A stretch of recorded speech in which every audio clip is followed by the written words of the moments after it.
On this episode of the Apple Watchers, send in your Apple Watch for repair, but leave the watch band behind. Apple Watch Series 6 may be able to detect panic attacks. Future Apple Watch may be able to warn swimmers of nearby sharks. Apple TV Plus launches Fraggle Rock, Rock On, all shot on iPhone.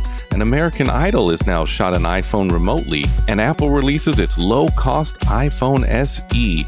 All this, our picks, tips, and much more. This is episode number 24.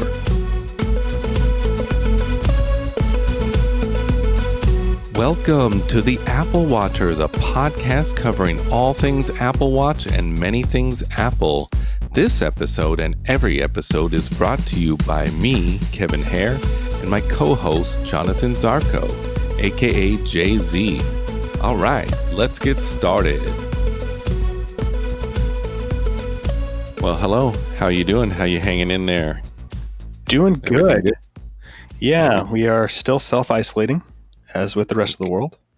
But, the new normal is becoming normal, so can't really complain. Everyone's safe. Everyone's good, healthy. Yes, okay, I got allergies, and I don't know if it's because inside is more polluted or if it's just, it is springtime.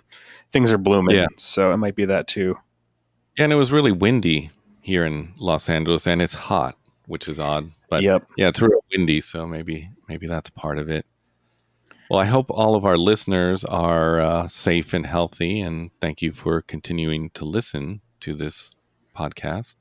If any listeners were actually curious if we were, how we record this podcast, or if me and John were in the same room, we actually don't do that. We actually did this prior. No, I'm just kidding. We actually did this prior to the coronavirus pandemic. It just was kind of the right way to record. So we use an online software that enables us to record from separate locations and still have it sound pretty decent. So actually, maybe even better in some respects. Yeah, no, I won't get too geeky on the audio. We definitely don't get geeky on this show. I didn't want to bore people with all the audio, stuff that I would be thrilled about talking about. But that's your other podcast. Yeah, I have to find someone to do that podcast with. Someone who likes. Anyways, you, in being trapped at home, seem to be working out like crazy. I mean, you're just killing it. I took a screenshot the other day because you and I share our activity. This was at 9:15 p.m. You were at 169% of your goal. Yeah, that was pretty great. And granted, my goal is 600 calories, but doing 1,000 calories. Right? Oh no, yeah, we're both at 610. Or over 600. Barely. But yeah, it's been really nice being able to go on walks. It's a reason to get out, right? And so because I have a lot of extra time, I have been enjoying longer walks, and recently got a new kind of route. I just go down the street. I have a park pretty nearby, and I don't go into the park because the park is closed, but I walk the perimeter of the park and then walk back, and sometimes jog, depending on how I'm feeling. But yeah, it's about a 3.3-ish, a little bit over 3.3 mile walk. Oh, okay. Now, are you doing any working out at home as well, or? That's my major thing. I do some yoga stretches just to help my back, but that's really just to feel better. I will count any time I go outside and walk, though. So, like, we use a laundry service that is literally a block away, so I will also track that walk. Yeah, it all counts, But oh yeah, I do that too. When I have to go on a run somewhere, pick up food, and walk. I definitely count those because it is exercise for sure. And actually, my wife and I have been counting calories. So there's extra incentive to do the walk because we have it set up so that we are continually at a deficit, so that we lose weight, trying to avoid the 20-20-20, as I like to call it. Because it would be very easy to gain 20 pounds, especially with the way my wife cooks. But we've been working out, watching what we're eating. And so if we work out, we're able to actually eat those calories. And so if we want to do something special, have some ice cream or something, doing the walk kind of helps facilitate that. So extra incentive to go out there and do it. Yeah. So probably you've been using the Apple Watch even more during this sort of stay-at-home order. At least using it for exercise, Yeah, right? Even definitely more than for when you were- exercise. yeah. And also for just kind of utilizing the notifications to make sure that I'm like not missing things, because it would be really easy to just zone out on the couch or in a book or on articles and not, catch the things that I did want to do for the day. So I have been looking at, setting up more and more notifications to kind of be like, hey, go take the trash out, or hey, take your vitamins, things like that. But yeah, I've also been using the Apple Health app on my phone, just because the data syncs really well more. So we've been using that to track weight. Our scale actually allows us to do body fat percentage, so that's tracking. And then also like measurements and things. And so I'm also been able to record like heart health and things like that from the watch in there as well, which has been really helpful. Cool. Wow. Very cool. So at the time, well, the day that we're recording this episode is April 24th. Do you know that that's a special day? No, what's the day? The special day is the 5-year anniversary of the Apple Watch. What? That's the day that it hit consumers' wrists for the first time. Wow. So yeah. So I was one who purchased the watch and had it arrive on the 24th in 2015. So are you wearing your Generation 1 today? That was Generation 0. Or Generation 0, that's right. Yeah, the Series 0, because anyone who purchased that Series 0 was definitely mad 6 months after that when they released the Series 1. Mm-hmm. Like, really? 6 months? Oh, the pain. So no, but I'm not wearing my Series 0 to commemorate this wondrous occasion, but even still, 5 years is really great. It doesn't feel like it's been 5 years, but if you look at like Series 0 and the Series 5, yeah, they're worlds apart, man. Yeah, it's thinking about it's kind of coming back to me how slow the Series 0 was. It was really slow, and of course the operating system was a lot different back then. But yeah, the one complaint from a lot of people back then was definitely how slow it was, in doing anything. And then the battery life wasn't super great. I mean, not wonderful now, but at least it lasts all day.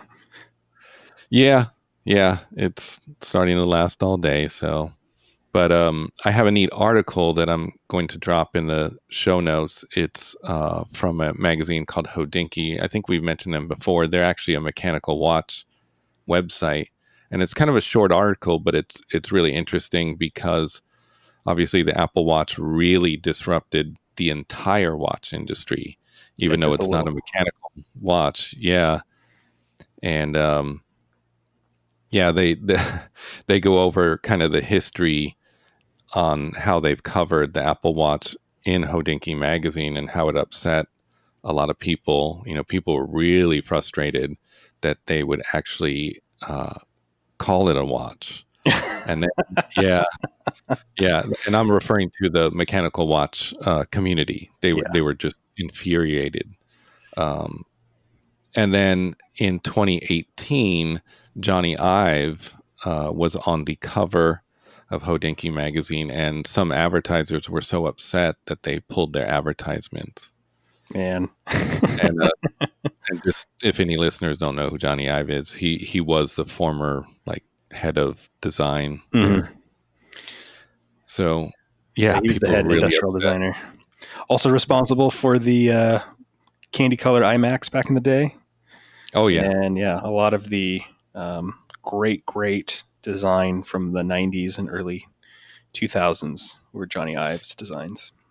Yeah, we've mentioned him on previous episodes, but if you're a new listener and you don't know about Johnny Ive, he's a huge part of Apple's history. So if you have some downtime, be a good person to research. Very interesting person, and did a lot at Apple. But he's cool to listen to too. If you hear any like videos where he does like a voiceover or any conversations and stuff, documentaries and things.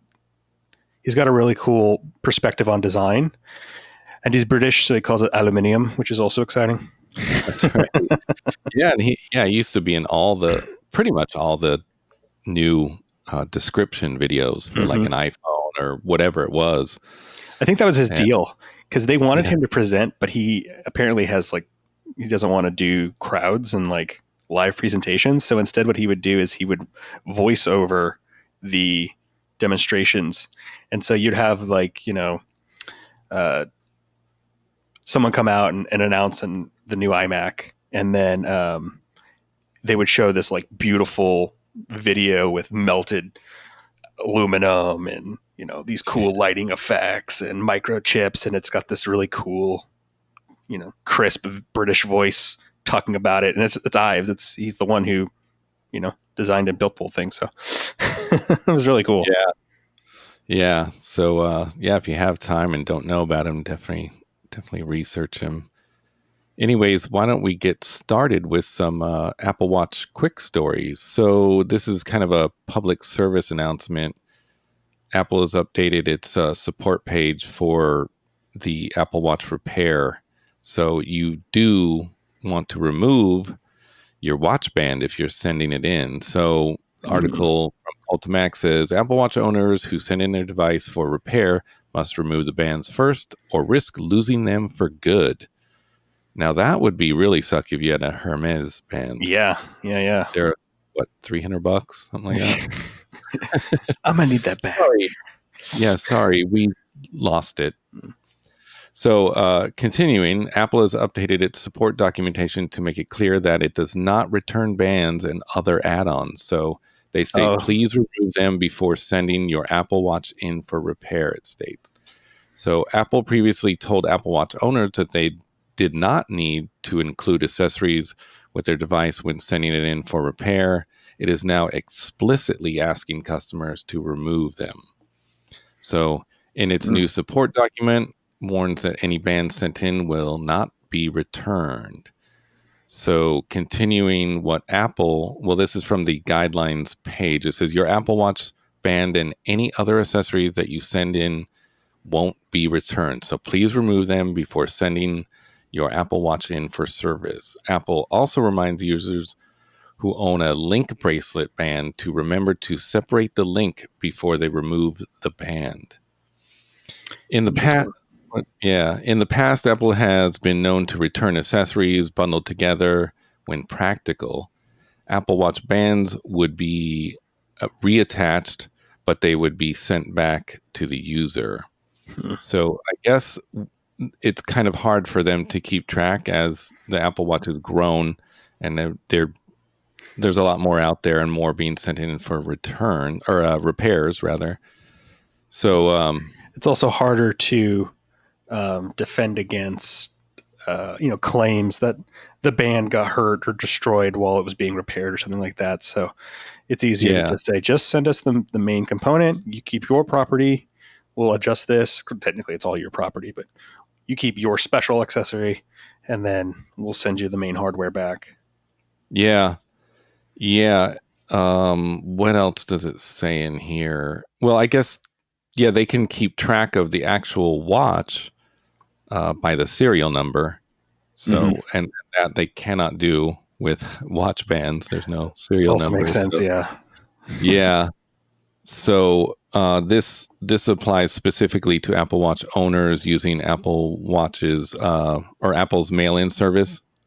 So those taking their device to a Genius Bar, which would only be in China, I guess, right now. They're at the Genius Bar. They're saying that you would keep your charging cable, and you'll be asked to remove the band as well. And we will provide a link in the show notes with instructions on how to send your Apple Watch in for repair. It's directly from Apple's support page, so we'll have that included in case you are someone who needs to send your Apple Watch in for repair. So anyways, so why don't we why don't we move on to some Apple Watch extended stories? Yeah. So the Apple Watch Series 6, it may be able to tell you if you're about to have a panic attack. This is coming from Oh, man. VGR. This is good. Yeah. Don't worry about it. In a recent leak from Max Weinbach and Everything Apple Pro, they reveal that the next-gen Apple Watch will incorporate new features designed to address some mental health issues. Specifically, the report claims that the upcoming Apple Watch may be able to detect when a user has a panic attack and when a user is experiencing a particular great deal of stress. So for me, this would just be going off all the time. The ultimate goal is for the Apple Watch to learn what type of health measurements typically precede an event like a panic attack, so the device can then warn the user beforehand and offer assistance, such as breathing exercises. Apple, according to Weinbeck, wants the Apple Watch and Health app to be a complete suite for both mental and physical health. This is really cool. I'm super excited at this prospect. This is going to be something I think that could help a lot of people. Oh, yeah. And even for people who don't actually experience panic attacks, I wonder if they could also parlay this technology into providing better breathe recommendations just to help people calm down. Because I don't think a lot of people who are good at actually dealing with their stress may not realize how stressed they actually are at times, right? And so one thing I realized when I used to have a really big commute when I was back in college, because I would drive down to Long Beach and then I was working in Van Nuys and I was living in Burbank, and that was like a 45-minute just commute every day back and forth here and there. And with LA traffic, it could get down to like an hour and a half, depending on what was going on. And I didn't realize that I was actually using a lot of that time to decompress and kind of like mentally think through things. And I would listen to different podcasts and stuff like that to kind of help me relax. And when I stopped going to school, when I graduated and I didn't have that anymore, I ended up having trouble sleeping. And it was because I didn't have that time to like decompress and manage stress. So extra technology like this could actually probably be really helpful for people in understanding what their triggers are and what could help. Yeah, this is pretty cool. Very interesting. I wonder if it'll show up with the Series 6 for sure or not. Yeah. We don't, get into a lot of rumors, but there's still rumors of sleep tracking. And obviously this isn't confirmed, but this would be a very cool feature for sure. I'm sensing a pattern of these passive tracking features, things where you don't realize it's really doing it. But I wonder if that's maybe the same sensor, if they're going to add in some kind of a sensor that is going to help for both of those things. On a related subject too, I don't know if I was going to ask you if you've been using the Breathe app anymore since being at home, because I actually enabled it to go. I would have to look in my watch, but I think it's 8 or 10 times a day is the max. And I actually enabled it because, like anyone else, you can start to feel a little panicked during these times. So, but I enabled it and then ended up not using it enough still. But it was the first time that I enabled it for the maximum amount that it'll go off. No, I actually ended up disabling it all the time. Still. Yeah. I hadn't thought about putting it back. But again, if I would rather the watch detect that I could use it and then do it, as opposed to like schedule tell me 4 times, to do it. So I feel like that would be a little bit more beneficial to how I like to do it. Yeah, I wish. I mean, we'll have to, as iOS approaches, the iOS 14 and the next watch OS, we'll have to do an episode, where we discuss what we want to see out of those operating systems. I would like to be able to schedule those breathe sessions, because fine tune them so it's at a certain time, because it just feels like it's always the wrong time. Yeah. It's like, hey, I know that you're in the middle of like going through some stairs. Why don't you breathe? Yeah. Wait a minute. Well, a lot of times, 5 minutes. Yeah, a lot of times I'm eating lunch. Actually, every day when I eat lunch, it goes off, and it's like, well, I have a sandwich in my mouth, and yeah, like I'm trying to breathe. But yeah, I would like to see that. But we'll get into that as the next operating systems approach, we'll do a wish list, something like that. That'd be fun. And then we'll see what comes true. Anyways, moving on, Facebook has debuted an experimental watch app called Kit. It's like a robust messenger communication app for the Apple Watch. So this comes from 9 to 5 Mac. It says Facebook's new product experimentation team has released a new Apple Watch app. I think that was last week, called Kit, which is designed to easily let you talk to your closest friends. While Facebook Messenger already offers an Apple Watch app, the goal of Kit is to focus specifically on close friends. Kit, which stands for Keep in Touch, was released in the App Store on April 14th and first noted by TechCrunch. To get started with the app, you first scan the QR code that appears in your Apple Watch to a link to your Facebook account, and then you get to pick which messenger contact you want to communicate with through Kit. All messages sent through Kit are sent over the messenger service. There are a few different ways to send a message. You can send a voice recording itself. You can also use dictation to translate speech to text. You can also compose messages using the Apple Watch Scribble input feature. There's also support for sending emoji and even your current location. So I put directions in here on how to do it, and I actually tried this. I cannot get this to work. Oh, interesting. Yeah, I don't know where to find it. I've actually read several articles where they would have a direct link to this app, and when I go there, it says it's not available in this country.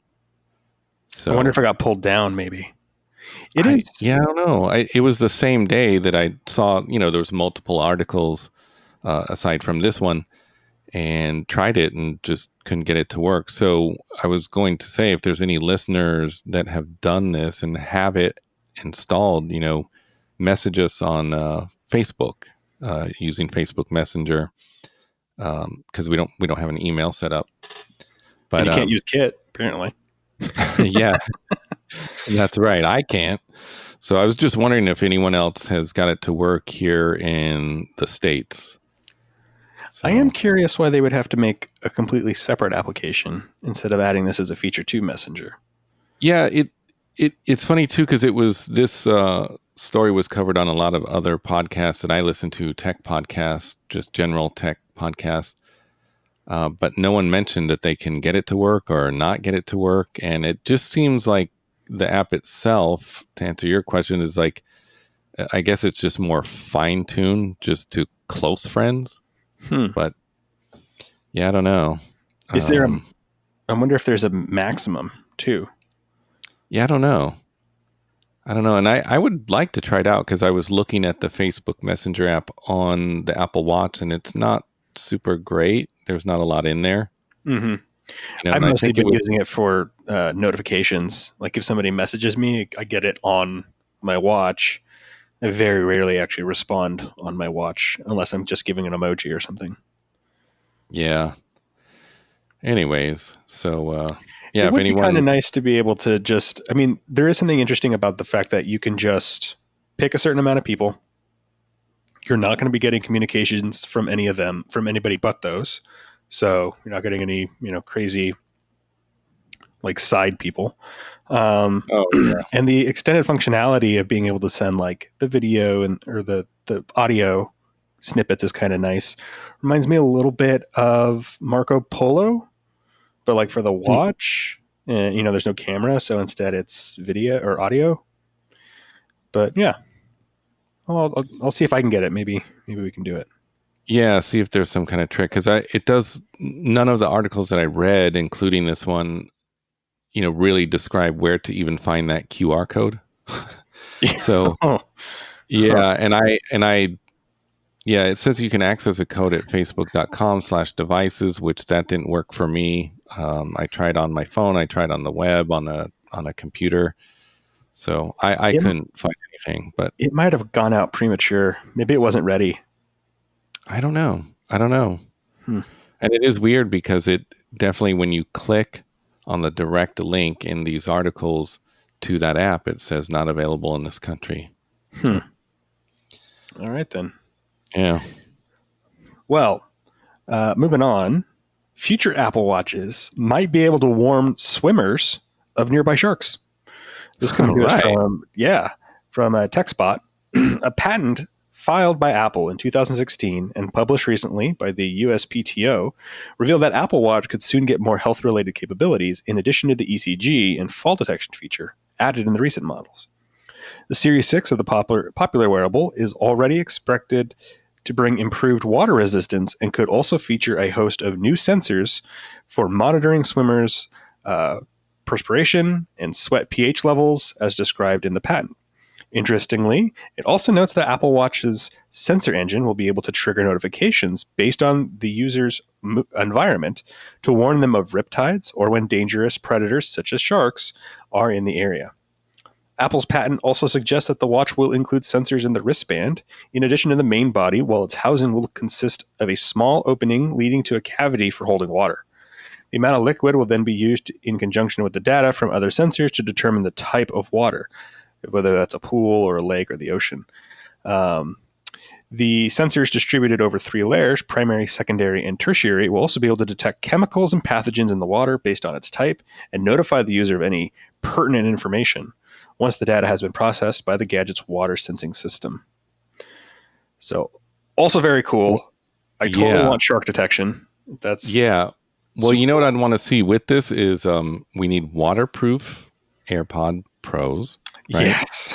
Right? So we're wearing those, we're underwater, and then you get an alert. There's a shark nearby, and it's the theme from the Jaws movie. Dun, dun, dun. Yeah. That's the notification. That would be chime. perfect. Yes. Perfect. Oh, that's perfect. Awesome. Yes. Yes. Hopefully they'll do that for us at least. Come on. I did notice in this little article that little sneak in line about there being what was it? Sensors inside of the band. Which is really interesting. It's something we've been talking about before.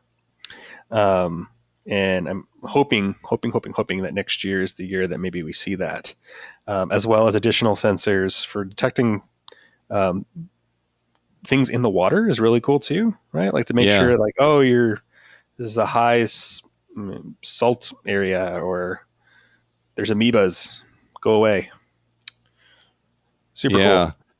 Yeah, on the subject of the sensors in the bands too, I still in my head keep wondering how they're going to do that, because hopefully we're not like, hopefully we can still somehow use our existing watch band. Maybe it's a sensor that attaches to an existing band, because there would be a lot of upset people. There's people that have huge collections of watch bands. Yes. Yeah. Mine is actually nothing at all. I think I have like 10 or something, but like there's people that have probably hundreds. So, well, they could do, if the new sensor in the band functionality also only worked with the Series 6, I wouldn't be surprised if they put some other kind of like data transfer option inside of the spot where it connects, because they could do it by like magnets, right? And so then there will be a metal prong inside of the band, so that you could, if you had the band that had a sensor, it could also connect to the face itself and be able to take that data back and forth. But if you swap that band out for another band, it would still work fine. The housing and the enclosure could be the same shape, but it just wouldn't have that extra little, connector piece to get that other functionality. So that would be nice if you're not swimming a lot, right? And you want to be able to go on a different type of band. Yeah. I imagine it would probably affect battery life as well. So it probably would be one of those things that you don't want on all the time. Right. It's specifically meant for checking water. And you're in like a landlocked state. You don't swim that often. I don't need it just constantly checking the non-water that I'm in. So I would want to be able to take that off. Yeah, and there hasn't been a lot of sharks on land. Not a lot of those land sharks anymore. Yeah, not too many land sharks. Anyways, Why don't we move on to some quick Apple stories? So there's a few updates. So Apple Maps will now show COVID-19 testing locations. This comes to us from Engadget. It should now be easier to find COVID-19 testing locations if you live in Apple's ecosystem. As 9to5Mac discovered, Apple has opened a portal for healthcare providers to add their COVID-19 test facilities to Maps. The listings will tell you what you need to know if you go, including requirements for appointments or referrals and the kind of testing. In parentheses here, they say hospital or lab, for example, and facility types like drive-throughs or buildings. You might not have to worry about being turned back if you have the symptoms. As with Apple's contact tracing feature, it'll take a while for this to manifest in practice. It'll depend on timely participation from facilities, of course, and when enough testing facilities are available through Maps could prove vital for people who don't have or don't want to use third-party apps to know where they should go. So this is pretty cool. I in hindsight, I should have checked this out before we started the episode, but I haven't looked into this to see if they've kind of updated it and actually have a lot of facilities, in our area. Mm-hmm. So it's very smart, though. The idea of getting this information in the hands of people without requiring them to download something else would be a game changer. And I think people trust Apple and their information more. So if Apple is able to kind of provide that service for third-party people to go through and support that information, I think we would have a higher take rate on it as well. So all great things. Hopefully we can utilize these systems soon and be able to move past this whole thing. Yeah, and I would guess that Google Maps is probably doing something like this for Android users. So, yeah, well, and we had read in previous stories too that Apple and Google are collaborating on a lot of this stuff. So yeah, the contact tracing feature. I actually heard that it may. I guess it's an API that they might open up. I think as early as next week. So we're recording this on the 24th. Of April. Awesome. So. Yeah, so possibly next week sometime. So maybe we'll be covering that in the next episode. Real question is, can I get a notification on my Apple Watch that I'm within the vicinity of somebody who has reported it? Just let me, I got to leave. Yeah. All right, so moving on. Today at Apple at Home brings Apple Store creativity to your living room. Coming to us from 9to5Mac. Apple stores across the world are closed indefinitely. But that doesn't mean creativity has to stop. Apple is making the best of an unprecedented situation with the launch of Today at Apple at Home, an extension of its in-store creative sessions. Today at Apple sessions are typically held every day in every Apple store across the world. Apple's creative pros offer hands-on learning opportunities and tips to inspire customers. Working from home, creative pros have developed new activities for you to try while social distancing on your own. Apple hopes the service will be useful during this challenging time. The digital version of Today at Apple is launching with 3 sessions filmed by creative pros in London, Singapore, and Santa Monica. You'll learn how to draw playful portraits on iPad, capture striking photography with the iPhone, and shoot photos full of personality. Each session draws on techniques and skills taught in some of the most popular in-person sessions. Expect to see more content posted soon. Apple's creative team of educators has also launched a workbook full of 30 creative activities for kids. Both initiatives are being celebrated with a new film, Creativity Goes On, that celebrates how creativity can be embraced in trying times. The film consists solely of found footage captured across the globe in the past several weeks. And we actually have an update from that. There's a new Today at Apple Home videos that are arriving weekly now, with GarageBand sessions being added. The latest session is all about music. You'll learn to beat mixing tips in GarageBand for the iPad and create house music in the most literal sense, using sounds around your kitchen. Rosie from Apple Regent Street in London leads this session. If you share your GarageBand track online with the hashtag Today at Apple, try a screen recording from Control Center in iOS. You'll not only get a video perfect for uploading to social media, but listeners will be able to see the track structure behind your song. And we're providing some links to Today at Apple at Home. 30 creative activities for kids and creativity goes on video in the show notes here. Yeah, this is cool. This is really cool. I haven't checked these out, but I really want to check all these sessions out. I think it's a great thing that they're doing. I didn't expect them to kind of do this, but it makes sense, of course, with everyone being at home. So it's the portrait drawing for the iPad actually is really compelling to me, considering I got the new Pro. So I'm definitely going to check that out. And this idea of being able to go in the kitchen and like sample audio pieces and make stuff, it sounds really fun. Yeah, so I think you're doing it right. I saw a little clip of that and it looked really fun. That's a really cool idea, actually, that they didn't start off like, okay, just get on your iPad or iPhone and select this and find a loop and make a beat. It's so cool that they just said, hey, let's use some sounds, sample some sounds around your kitchen and then turn those into instruments. So very cool stuff. Really cool. Super fun. Yeah. So moving on, Apple shares new documentation on how to make your own face shield. This comes to us from MacRumors. So Apple has recently shared a new support document on how to make your own face shield. In the support document, Apple specifies the materials and their respective thickness values needed for the fabrication of the shield, forehead band, and strap. Additionally, the support document highlights laser cutting, water jetting, and die cutting as potential fabrication methods that can be used in the production of the face shield. Apple also provides several design files that are to be used in the fabrication process. The design files available include instructions on the overall process, 2D cut files, and specific manufacturing files for each component of the face shield.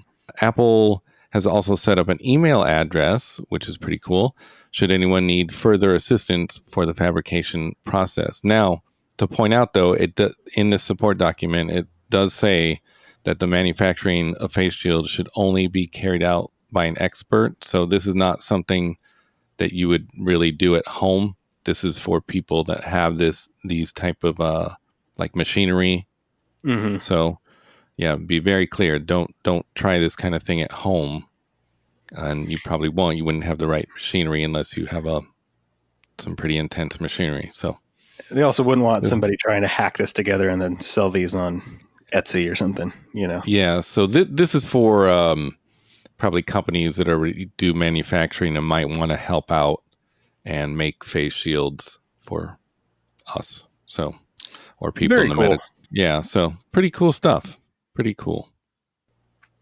All right. Moving forward, Apple invites select developers to attend accessibility webinar ahead of WWDC 2020. The WWDC 2020 is scheduled to be held in June as a completely new online experience due to the COVID-19 concerns. But first, Apple is inviting some select developers to attend a webinar about accessibility ahead of WWDC. Developers are being invited by email to register for the live event on April 23rd, 2020, as shown by Steve Thurton Smith on Twitter. According to Apple, the webinar is about how developers can improve their apps by supporting accessibility features. What's more interesting is that developers will be able to interact with Apple engineers during the online event for the first time. From Apple, at Apple, we believe that technology is the most powerful when it empowers everyone. Join us for an online event to learn how you can take advantage of award-winning accessibility features that come standard on Apple devices. You'll be able to ask questions during and after the sessions and sign up for individual consultations. While the idea of an interactive webinar is great for developers, it can be part of something bigger. As the company will hold soon its first fully online WWDC, this accessibility event may be the opportunity for Apple to test the platform that will be used in the broadcast for the Worldwide Developers Conference in June. This is really cool. This is, I think, also a way for them to probably showcase and test out their own accessibility to make sure that the tools and the information is out there for people who want to participate in the WWDC, but also need accessibility as well. Yeah. So, very smart. Yeah, and like the article says too, it looks like it's probably a way for them to test the platform ahead of the Worldwide Developers Conference, so that they could probably make sure that all their systems are in place to carry out that event as well, Yeah. and have it run seamlessly or smoothly. So Personally, I'm also really excited that Apple is taking this proactive step to really highlight accessibility features of their devices so that developers can start to take them. It's not just good for, I think we talked about this before, it's not just good for everybody and to be inclusive, right? To allow people who need to use accessibility features to be able to access your content, but even for businesses, there is good business sense to incorporate and include these features because those people are potential customers and users as well. So yeah, super cool, very, very smart thinking. yeah, this is very cool. So moving on, did you know that American Idol is still being filmed? And it's being It filmed is. remotely on, yeah, and it's being filmed remotely on iPhones. Are you So sure this this art, isn't just some like TikTok thing going on? oh yeah, I actually read that on a side note that I guess Apple officially has an account on TikTok, but there's no videos there yet. So Oh, that, they yeah, have Johnny Ives recording things, I'm sure, right now. Bring him back. Oh man. Anyway, 15 seconds of him saying aluminium. yeah, that's right. Over and Aluminium. over, over and over, or Aluminium. the different ways that he said it over the years. Yes. Aluminium. Yeah, aluminium. Anyways, moving on. This comes to us from MacRumors. So, American Idol, one of the many shows that has been on hiatus amid the ongoing health crisis in the United States and other countries, is set to return to television on April 26th to finish out the current season, and filming is being done remotely using iPhones. So, American Idol showrunner Trish Kinane told Deadline that over the course of the last few weeks, the show's producers have been working on a plan to allow contestants to film in their own homes. Each person has sent lighting equipment, wardrobe, and the latest iPhones for self-filming purposes. So Kinane called the new high-end iPhone models from Apple amazing, and said she wouldn't be surprised to see them used in the studio in the future. She said, "These are kids who are really used to iPhone technology already, right? They are really familiar with it and use it every day. In the end, we decided rather than send them some complicated camera that you would really need a camera operator to use, we could just go with the technology that they're familiar with. These top of the range iPhones are amazing. It wouldn't surprise me if we were using iPhones in the studio in the future." So for American Idol, ABC is working hand in hand with Apple. Rob Mills, ABC's SVP of Alternative Series Specials and Late Night Programming, said that this kind of home filming wouldn't have been possible 5 years. So he states, "We are blessed to live in a day and age where we have technology. Even if this happened 5 years ago, I don't know if it would be possible. There's a real can-do spirit here that is exciting and exhausting. It's been fun to figure out." So says there will be 4 more American Idol episodes this season, which we will see 20 contestants whittled down across 3 episodes before the 4th episode of a 2-hour finale. The show will feature performances filmed at home with an iPhone, along with appearances by the American Idol judges, Katy Perry, Luke Bryan, and Lionel Richie, and host Ryan Seacrest. I have one tip: make sure that everyone charges their phone before that 2-hour episode. Yes. Or keep them plugged in, But this is kind of neat. I can't say that I watched American Idol, but I actually might, just to see how it looks. Yeah, I would be interested in getting a little sneak peek into that. Yeah, I'm also interested in the audio recording, right? So, yeah, although I guess maybe they have a mic that's also plugged in. yeah. I don't know. It doesn't state in this article because there's you can plug any mic in using like the connector kit, or there's actual microphones that people buy that connect directly to the lightning port, right? And they're just like kind of a little ball looking microphone that hangs off the end of your phone. So I don't know if they're going to use something like that or what to get the kind of audio sounding a little better, but I definitely want to check it out to see what they do. This might be the first time that I watched American Idol. You watch for an episode, dissect the the video quality, the technology, be like, that was nice, and then not stay for whoever the winner is. Or that's right, yeah. And then maybe watch the 2-hour finale and see if anyone runs out of battery. Oh, yeah. That'd be terrible. All right. Moving on. So the Magic Keyboard is covered under your iPad Pro Apple Care. This is actually an article from The Verge who discovered it. But Apple's new Magic Keyboard for the iPad Pro is a pretty expensive accessory, with the 11-inch version costing $299 and the 12.9-inch version costing $349. But if you have Apple Care Plus coverage for your iPad Pro, that coverage extends to the Magic Keyboard. If you have the Apple Care for your iPad Pro, you only have to pay a $29 service fee for repairs to a Magic Keyboard. Here are the specific policies in full, straight from Apple. Apple Care Plus extends your iPad, Apple Pencil, and Apple-branded iPad keyboard coverage, and includes up to 2 incidents of accidental damage coverage every 24 months. Each incident is subject to a service fee of $49 for the iPad, $29 for the Apple Pencil, or Apple-branded iPad keyboard, plus applicable sales tax. However, if you want Apple Care Plus for your iPad and, by extension, your keyboard, your Apple Magic Keyboard and Pencil, you'll have to buy that coverage within 60 days of buying your iPad. So if you got one of the new ones, you're coming close to your time limit. And the Apple Care Plus isn't cheap. It costs about $6 per month over the 24-month policy, or you can buy it for $130 up front. But if your Magic Keyboard gets damaged, paying $129 for Apple Care plus a $29 service fee for repair costs a lot less than having to buy an entirely new Magic Keyboard. And you get all the benefits of being able to have it covered on your other devices too. If you bought the original iPad Pro and you have Apple Care Plus on the tablets, starting from November 7th, 2000, the device's original release date, which was November 7th of 2018, you also recently bought a Magic Keyboard, which went on sale a few months ago, that means your Magic Keyboard is still covered by the Apple Care Plus for about 6 more months. So if you have an iPad Pro and you have Apple Care Plus on it, if you buy a Magic Keyboard, it is covered. And that includes if you have the older iPad too. So very exciting. Fun note, I did order the Magic Keyboard. You did? Yes, it is supposed to arrive this weekend.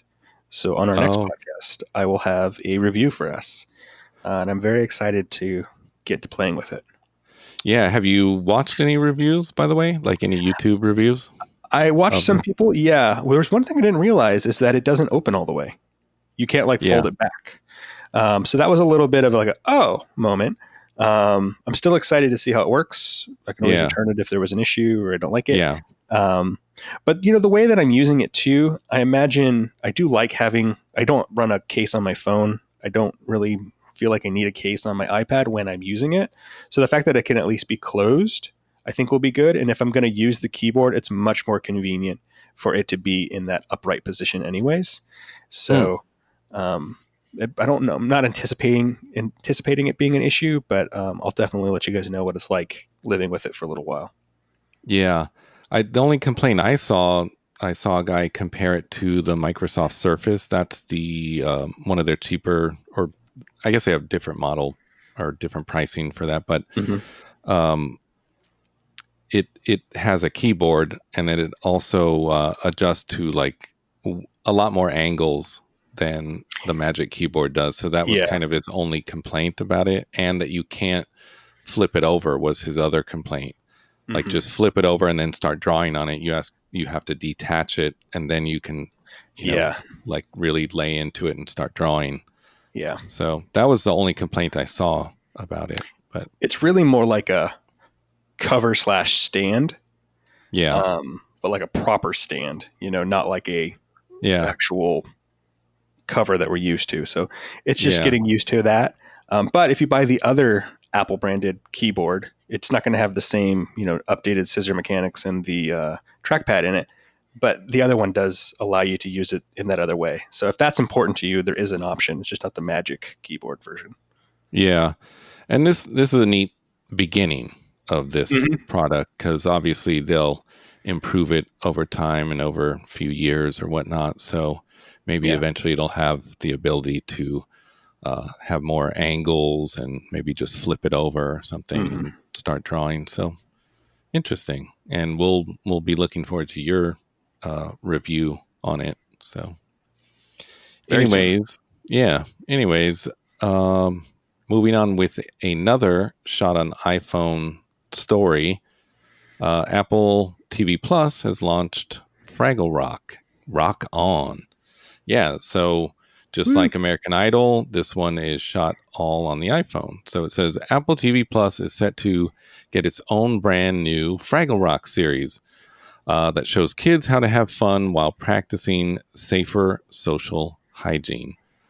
The teaser, which shows Gobo Fraggle dancing in an instrumental version of the show's iconic theme song, doesn't provide much information about what to expect, but the video description offers a little clue, though. So the show aims to help teach children and their families how to have fun while practicing safe social distancing during the ongoing COVID-19 pandemic.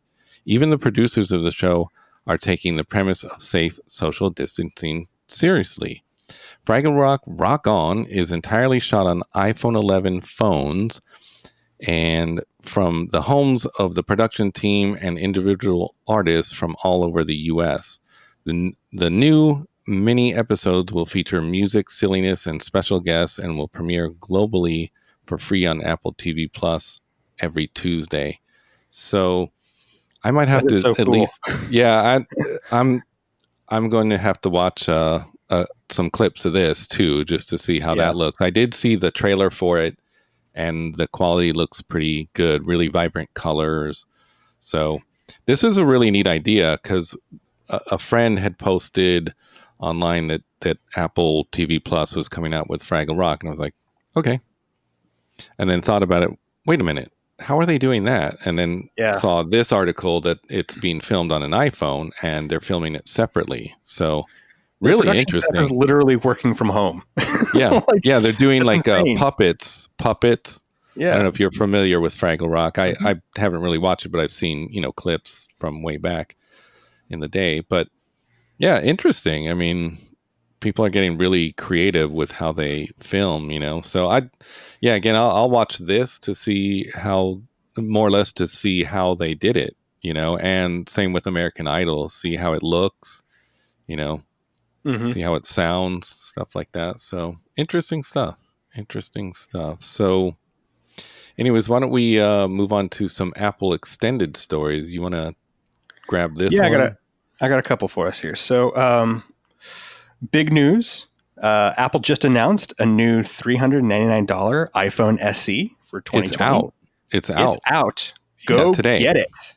Oh, Today today. at the Yeah, that's time. right. Yeah, the time of this recording. Actually, on a side note, before you get started, my fiance's brothers actually ordered the phone because this is the kind of phone that they want, and they don't want to Mhm. spend a lot of money. And one had an iPhone 8, so this will have the A13 chip, which we'll get to. Mhm. So it's an upgrade, and it actually arrived already today. We had it sent to our apartment. Oh, So cool. yeah, Oh, so I think we have two of them, or one of them here. So nice. That's super cool. yeah, yeah, very cool. Anyways, So the iPhone SE is a lower cost iPhone starting at $399. It has the same basic shape and look as the iPhone 8, which means it has a 4.7-inch screen, large bezels on the top and bottom, and a home button with Touch ID. It's a design that has stayed consistent since the iPhone 6, which makes the SE essentially the fifth generation of that same look. It shipped today, with prices starting at $399 for a 64 gigabyte version and a 128 gigabyte model offered for $449 and a 256 gigabyte model offered for $549. Like other iPhones, it will come with a free year of Apple TV Plus and is available in black, white, and product red. The iPhone SE is essentially an iPhone 8 with a better camera and processor, and a lower price tag. Although it's a relatively old design, the iPhone SE has Apple's A13 Bionic chip. That's the same that's available in the latest iPhone 11 and 11 Pro models. That should ensure that it has much longer lifespan than the $449 iPhone 8 model that it is replacing in Apple's current lineup. the iPhone 8 had a A11 chip from 2017, and there won't be a plussed up version of this second generation iPhone SE, but the iPhone 8 Plus will continue to be sold in certain markets. The processor also lets the iPhone SE gain some new camera features. There's a single 12 megapixel camera lens on the back, along with a flash. And Apple says it's using that A13 Bionic chips to improve its smart HDR photography, which combines multiple shots into a single photo to improve lighting and detail. It also has a portrait mode with technology Apple calls monocular depth sensing. It uses machine learning to detect depth of faces, which unfortunately means that it will only work on people, not pets. It includes optical image stabilization, and Apple says it can do cinematic stabilization on video as well as support 4K video at 60 frames per second. The front-facing selfie camera is a 7 megapixel, and it can also do portrait mode effects. Many of the new second-generation iPhone SE parts are identical to the iPhone 8. It should have about the same battery life as the iPhone 8. Apple says that its cases designed for the iPhone 8 will work fine on an SE. And it has a 4.7-inch IPS LCD Retina display with true tone color. And it sounds as though it's the exact same display that is on the iPhone 8. The 2020 iPhone SE is another major smartphone release coming in the midst of this pandemic. The SE's lower cost and Touch ID sensors will have significantly more appeal than usual, especially as people realize that they've been wearing masks so often. Apple noted that it believes that people are depending on their phones more than ever now, and there's no getting around the fact that its physical stores are closed. Apple's website and app offer good customer support, but it remains to be seen what the appetite for new phones will be right now. Best Buy will be offering curbside pickup at locations when they are available, so probably today. The iPhone SE looks like a very good deal overall. It's a $400 phone with what appears to be a strong camera and the very same processor in Apple's most expensive flagship phones. As noted, that means that the recently purchased 2020 iPhone SE should be getting software updates for many years to come. The original iPhone SE from 2016 is beloved in part because it was so small compared to most other smartphones. It had the same design as the iPhone 5, and while that screen is tiny by today's standard, it also feels a lot more natural size for some people. Apple had stopped selling the original SE in 2018. For people who thought the iPhone 6 and iPhone 7 and 8 were too large, the second generation iPhone SE is unlikely to change their minds. But it is clear that phone screens are going to be big from now on, which makes the 4.7 the new small. This is cool, man. This phone is a knockout. I would guess that they're going to sell a lot of these. Yeah. Because, man, that price point is spectacular. My brother actually reached out to me when on the 15th when it came out, and he said like, when it was announced, right? Yeah, he's like, I wonder if I should get this new phone. And I was like, well, if you have an 8, yeah, go for it. And he's like, no, I have the 10R. I went, don't. This is not the phone for you. Oh, no. Yeah, no.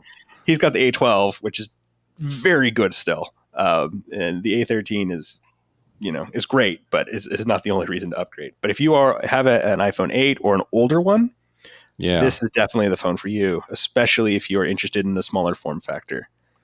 Yeah, there's a lot of people that like this form factor. My brother-in-law is one. Unfortunately, he had, I think, the SE, right? The original SE, right? Mm-hmm. And that one, I think, got submerged in water, and then he had to go out and get an iPhone 10, I believe, which is unfortunate because he likes inexpensive. He likes smaller. Yeah. This wouldn't even be small enough for him, but he would definitely get it. So he had to spend like $1,000 instead of. Painful that it. Yeah, really bad timing. I mean, it was an accident. It happens to everyone. Just fell into some water, but this phone is spectacular. I mean, definitely if you have like a really old phone like the original SE, and you are someone who either wants to save money or just doesn't need like the most amazing camera or doesn't need wide angle, this still has a great camera. And like this article states that A13 chip is going to ensure that this phone is really solid for many years to come. Yes. Obviously they did that so that people could, I would say be able to game on it is one thing. You know, Apple has Apple Arcade, so if they were to sell phones that you can't even use Apple Arcade on, it would be pretty silly. Yeah, So, and you need good power to be able to support that 4K video and stuff too. yeah, So that's going to ensure that as the video standards get more and more updated, that you're going to be able to continue to use your phone for that. So yeah, and the price points are really impressive. My fiance's or one of her brothers was debating whether to get the $399 or $50 more for more you had to storage, double and the storage. we were like, okay, $50 more. Telling you, it's not that much. It's usually in $100 increments. Yeah. So I think he went for that one, and yeah, he's I gonna mean, love even it. 150 for the 256 is a great deal too. Oh yeah, yeah. That price is impressive, and you still get portrait mode, although it's done with software, but still, I mean, really a great deal. Technically, portrait mode, even when you have the Face ID and stuff on, and the other lenses, is still done in software. It's using software to mask you out. It just has extra technology to help do that masking. So they've just gotten really good at being able to do that, you know. Yeah, and I think the only thing you lose in portrait mode on this SE is you can't do like objects, stuff like that. Yeah, it's looking for faces. So, but I mean, man, at that price, you just can't beat it. Yeah, you super can't good. beat it. Super. As a digital product designer, I am celebrating this device because it is the death knell of the 320 screen size. Which has right. So difficult to design for. It's just so small to be to cram, you know, functionality and designs that you're doing for larger phones, and then trying to port it down. 375, perfect size. We can definitely get that down there. That 320, you start making some sacrifices. And also too, like as people are aging and font sizes are getting bigger and accessibility standards are getting harder and more strict, like it's just making things really difficult nowadays. Because I'm used to my 11 Pro Max, when I use, like, we have old SE test devices, I feel like I'm playing with a toy. Yeah. Like I can't even imagine. I don't remember how I was able to use it back in the day. Yeah. Typing on that keyboard is nuts. Yeah. So, I still have a 5S here that we kind of just have for music. And man, trying to type in that thing, like, how did I ever type? Yeah. It's crazy. And I don't have big hands. Yeah. It's just like, it's crazy. Or big fingers, you know, it's like, it's so hard to type on that thing. It's crazy. It's like, but you use it and then you remember Steve Jobs coming out and saying, like, you don't need a stylus. And I'm like, I want a stylus. This thing's so small. Yeah. And this size phone too, kind of puts the nail in the coffin for anyone that wanted that same size as the 5S or the original SE, because it's just not coming back ever again. Yeah. If you want a smaller form factor, I would say buy this phone and then just put a screen protector on it. Don't put a case on it, because that's going to give you the less bulk, and you'll probably feel about comparable. Yeah. Cool. So, all right. The other article that we have here is actually about the iPad Pro and the LiDAR, which is appeal into the future with the iPad Pro. This is coming from Halide, which is actually an application company that have made some really cool camera apps. Yeah. And so with the new LiDAR device that has been added to the iPads Pro, they went through and did an article. So the regular camera sensors are good at focusing on images and color, but LiDAR sensors don't do anything like that. How these work is they actually emit small points of light, and as they bounce off your surrounding, it times how long it took for that light to come back. And this sounds crazy, but the timing is something moving at the speed of light. This window of time that amounts to hundreds of picoseconds, and yes, pico is an actual magnitude smaller than nanoseconds, allows AR experiences that are way more seamless and accurate. You no longer have to calibrate the device by waving it around in space.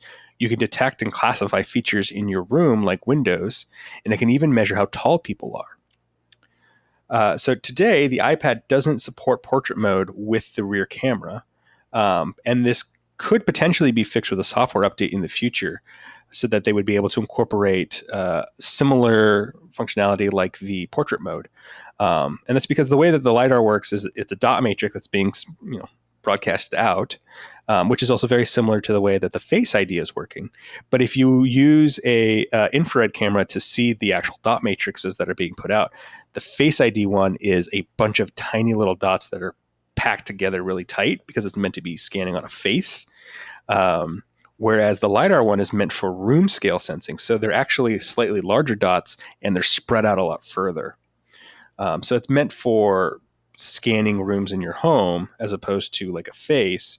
So right now, it doesn't actually allow them to do any kind of like image portrait mode kind of thing.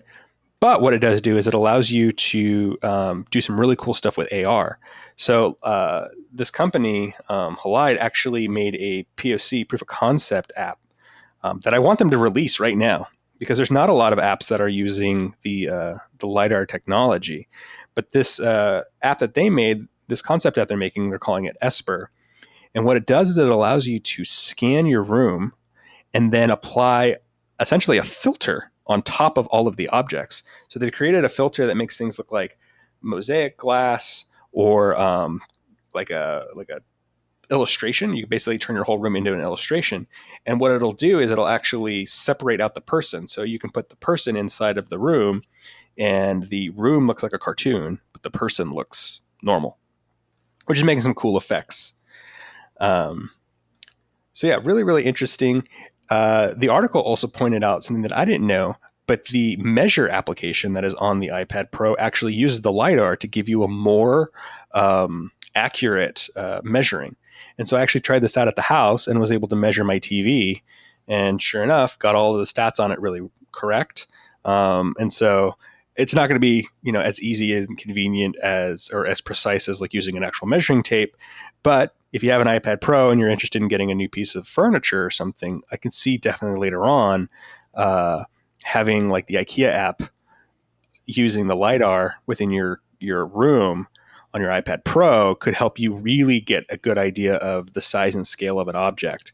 Sometimes right now you put a chair down and it looks a little big or small and you have to kind of pinch it around and zoom it.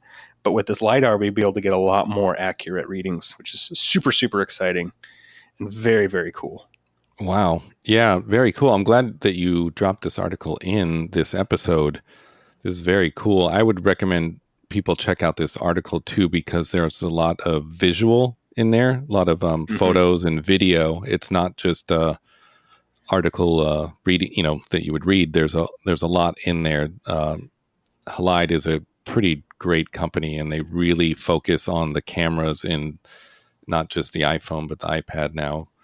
So they're really experts in this field. So I would definitely recommend people check out this article.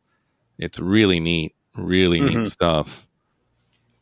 I actually want to show this to my fiance as well, but then she'll want an iPad Pro even more than she already does. But yeah, I was impressed with this article. Those guys at Halide are really awesome, So yeah, very cool. Yeah, very cool stuff.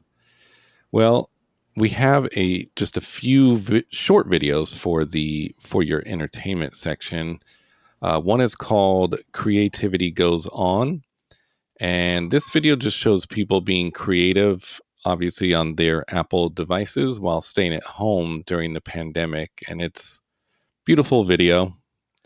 I would recommend checking it out. It's real short.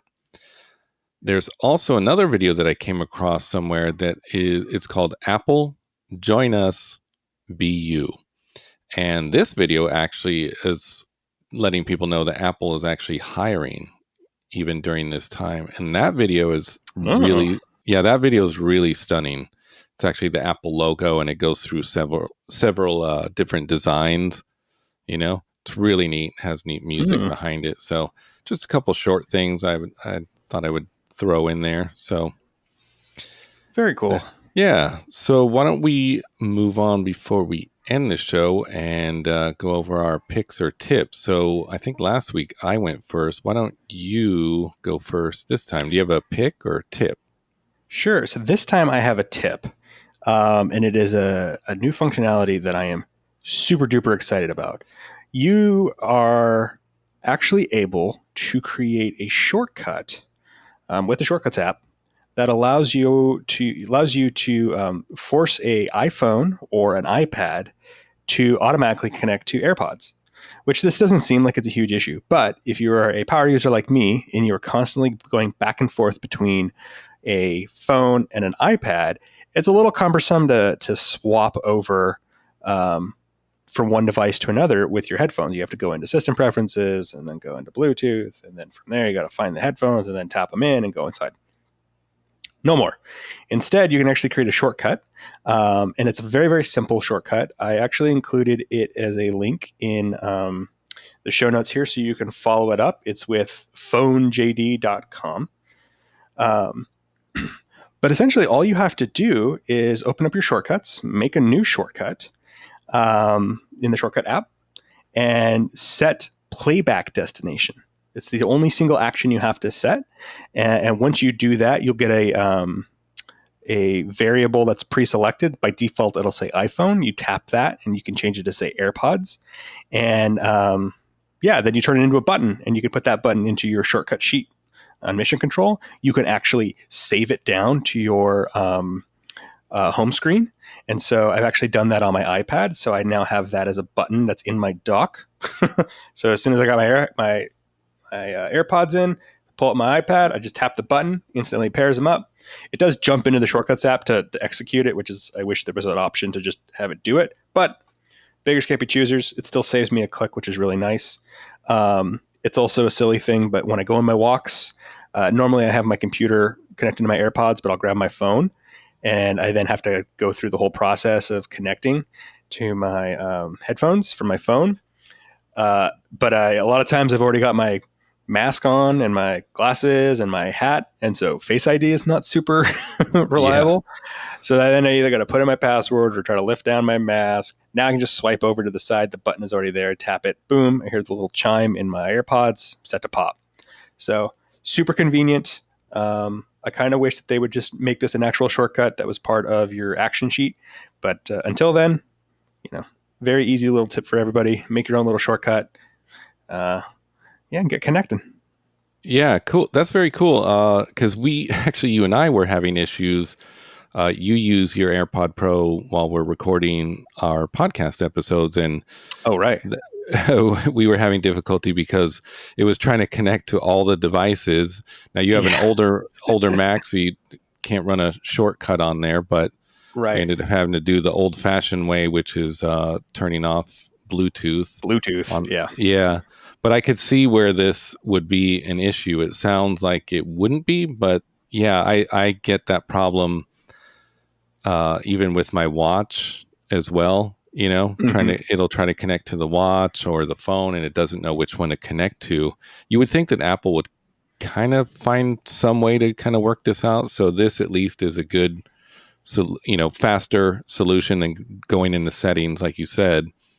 So yeah, a little stopgap for now. Yeah. Very cool. Well, that's a good tip. We'll definitely include that. So this episode, I have a pick, and it's maybe a little outside of our wheelhouse. It's not an app, but I just thought that people might enjoy this. So if you're on Facebook, if you like music and you like Queen, do you like Queen, John? I do. Very much like Queen. Okay. I'm not like a huge Queen fan, but during this pandemic, it's kind of changed a lot of things for all of us. And I stumbled on a friend of mine posting some video of Brian May. He's the guitarist of Queen, and just him at home playing some of his famous guitar riffs. And cool. And if anyone listening out there is a musician and is familiar with him, you'll know that his guitar sound is sort of unlike anyone else's. And that guitar that he's playing was modeled after, or is the original. So I think another guitar company makes it now, but him and his dad built that entire guitar, and that's partly what gives him his own sound. Yeah. So there's some really great videos that he put up. Him doing "We Will Rock You," "Keep Yourself Alive," which I like that guitar riff a lot.